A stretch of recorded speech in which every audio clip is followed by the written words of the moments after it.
The West have always been nosy. They wanted to know what was cooking in someone else's kitchen.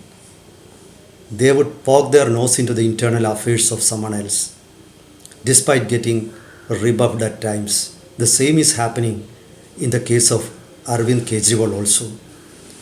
Now, the words or the unwarranted words of Germany and United States are not the outcome of any impulsive habit.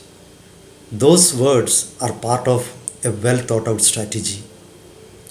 Now, should we take the words of the West as sacrosanct? Is the Western democracy an ideal concept which needs to be emulated by the rest of the world? Or what is the ulterior motive of the West in providing or frequently in intervening in the internal affairs of other countries? Let's discuss in detail. This is Hari Kumar with Insights. When Arvind Kejriwal was arrested by the Enforcement Directorate in a corruption case, after Indian courts refused to give him interim protection, Germany was the first to respond. Germany said that it hoped that democratic principles will be followed in the arrest and afterwards. India reacted very strongly.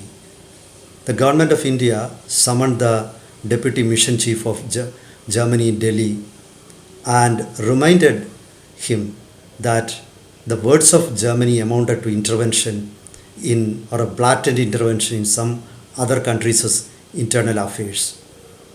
Then came the United States, the big bully. Uncle Sam said it hoped that Arvind Kejriwal would get the benefit of a transparent, timely legal process. So India again responded strongly. But United States is not a bully that can be tamed easily. Now the United States commented on another issue about freezing the assets of Congress by Indian courts. Now the aim of United States and Germany is very clear. Though the Germany retracted after India responded strongly, saying that they have total faith in India's constitution, the United States is still raking up issues. Actually, they want to remind India that they are very influential people, and they also want to intervene or influence Indian elections and judiciary indirectly. This is also one of the major aspects, one of the major motives behind those unwarranted comments. Now, as almost all the pre-poll surveys have predicted that the BJP may return to power and there won't be any instability or crisis in central administration, this is not something that United States would love. They always want a sort of instability in governance in all countries.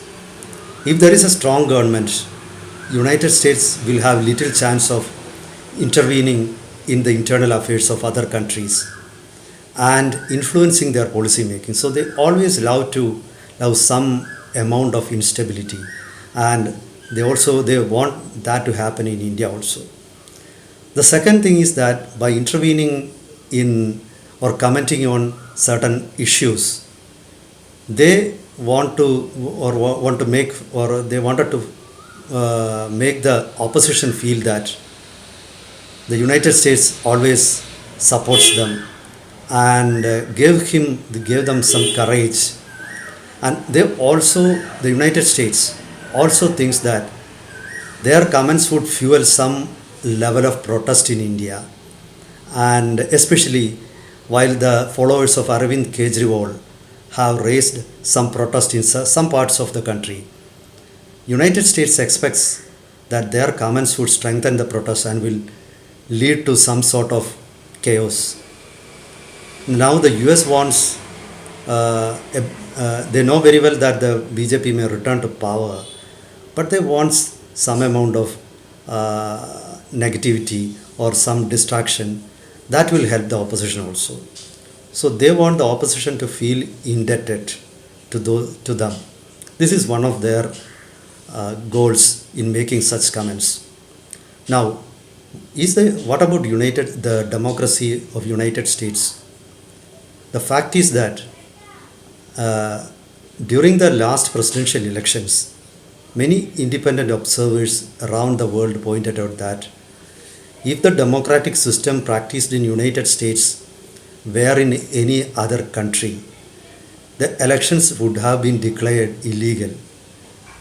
There is no central or the federal agency, election agency in United States, doesn't have any major control on election activities like enlisting voters, giving them voter ID cards, or, or implementing a free and fair elections, or maintaining secrecy of elections.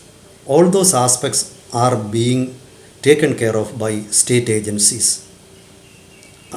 Many of the reports that appeared during the last presidential elections pointed out that in United States the secrecy of voting is not maintained, because if I cast an vote and I can even publicize it through social media, I can take a photo of my decision and publicize it. And electoral voting machines or electoral machines are put in many places where there is no 100% secrecy, or they don't focus on maintaining the secrecy of elections. Another aspect is about impersonations.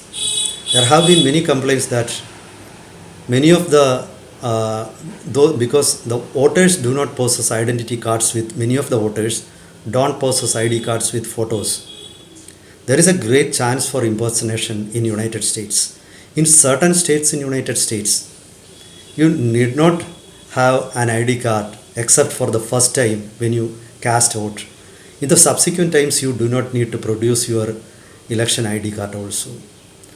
So the number of complaints about the system of elections is huge in United States, and no less a person than the previous president of United States raised complaint about the election results, and still a court battle is going on about the results and what was done during the campaign. And there was also an allegation that Russia had influenced US elections. So compared to that, Indian elections are far better, and the allegations which I cited are not even the tip of the iceberg. If anybody Googles about the faults in US democratic process, so many articles will appear, and many people point out that at least 20 to 25% of people cast their vote in US election through ballots, and many times ballots are sent to wrong addresses, and other people may open it and cast their vote and send it back, and no time in not there is no example of US cancelling polls because of such irregularities. So now it is very clear that the democracy being practiced in the US and the system of elections is not ideal, and India is far ahead in whether in maintaining secrecy or enlisting voters or preventing impersonation, and in counting. In all areas the elections are being supervised by courts also, or the election commission, and this is somewhat fair compared to US elections, and the number of complaints raised by the losers also are far less than what is happening in the US. So it is very clear that India need not look up to US for conducting a free and fair election. And if you look at the interventions of the United States in the past in the internal affairs of other countries, we would be shocked to know that all those rulers who were termed dictators by the United States have been raised by them only. The examples are Colonel Gaddafi of Libya, Saddam Hussein of Iraq, and even the Shah who ruled Iran earlier and who was ousted by an Islamic revolution. Now, when the United States finds that it suits their interest to prop up an autocrat or a dictator, they would support him.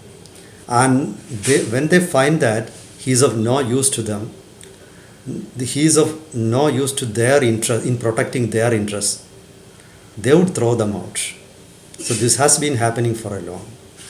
And for such a country to comment on the internal affairs of other countries is never acceptable. And US, one should note that US intervenes in the internal affairs of weak countries only. Look at what is happening in North Korea, a country with nuclear weapons. The US dare not intervene because the ruler of North Korea would give a befitting reply to each and every word of the United States. So, despite all those sanctions, a country like North Korea has been able to survive, and despite all the campaign against them. And there, Iran also is doing the same, and they have become one of the suppliers of weapons to many countries in the world, despite US sanctions. So all these prove that the weakening grip of United States over the world. Now, their unwarranted comments on in the issue of Kejriwal is actually one of their final efforts to prove to the world that they have still got some significance or relevance. And India has rightly dismissed the comments of United States. That's for now. Meet you with another topic next time. Till then, goodbye.